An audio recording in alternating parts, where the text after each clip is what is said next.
ugnayan ng iktisad sa lugatan, yung sa wikang Arabi ay yung ekonomiya, bakit ang ugnayan niya sa hadith, no? Ugnayan sa ekonomiya, sa wikang ekonomiya, sa hadith na ma'ala man iktasada, una po ay ang financial balance, yung pagpapatatag ng financial na balanse.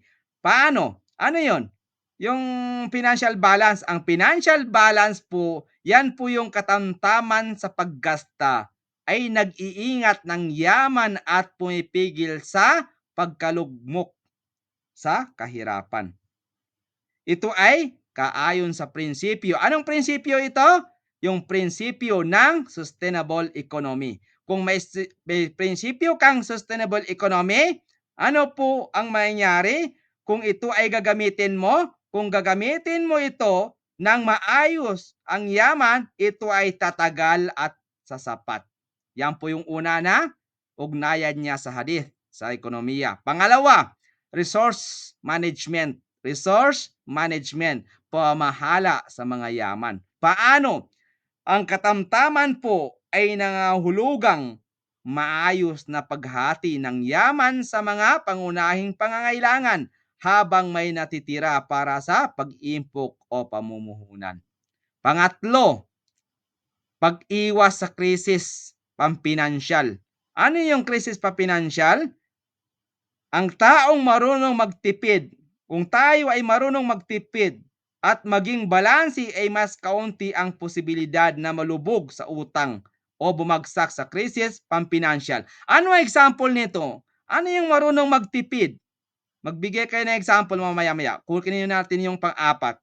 Ang pang-apat po na ugnayan ng hadith doon sa wikang Arabi, al-iktisad, ekonomiya sa wikang Arabi, kung nagtitipid at nag-iimpok ang mga mamamayan, tataas ang investment at produksyon na magpapalago sa ekonomiya at magpapababa ng inflation.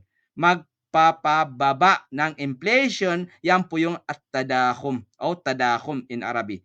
So, ano po ang example natin dito sa pag-iwas sa krisis pinansyal? Yung taong marunong magtipid at maging balanse ay mas kaunti raw ang posibilidad niya na malubog sa utang, no? O bumagsak sa krisis pampinansyal. Bigyan niyo ako ng isang example dyan. Sister Johaini, okay na? O mabilis lang? Okay na. So, anong example natin dyan? Sana kaya sila. Sister Dayan. Yala, Sister Dayan, isave mo para walang assignment. Okay, nandito pala si Sister Fatima Darwish. Sister Fatima.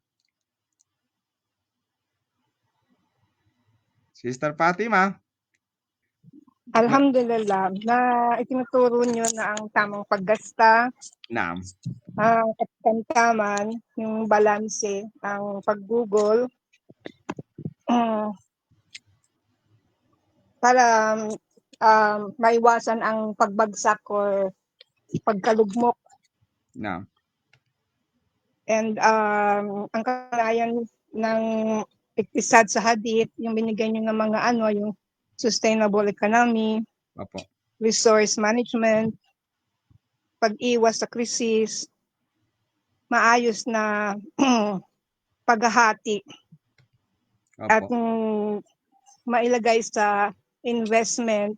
Like kung sa example ng sa personal, kung kumikita ka ng, katulad na sinabi niyo kanina, 200,000 a month, syempre gagastusin mo lang yon nang hindi lalampas do sa kinikita mo. Otherwise, crisis ang mangyayari. Magkakaroon ka ng shortage. So, iwasan yung mga overspending or mga bilihin na hindi naman kinakailangan. Ganon din sa bansa na kailangan merong proper paggasta ang bansa, makapag-build ng mga iba pang infrastructure tulad na matugunan nila mga pangailangan sa mga edukasyon at health at mga iba pa. Barakallahu Yun fikum. so far. Shukran, jazakillah khairan. Barakallahu fikum. Alhamdulillah. Shukran jazilan Sister Fatima, jazakillah khairan. Okay.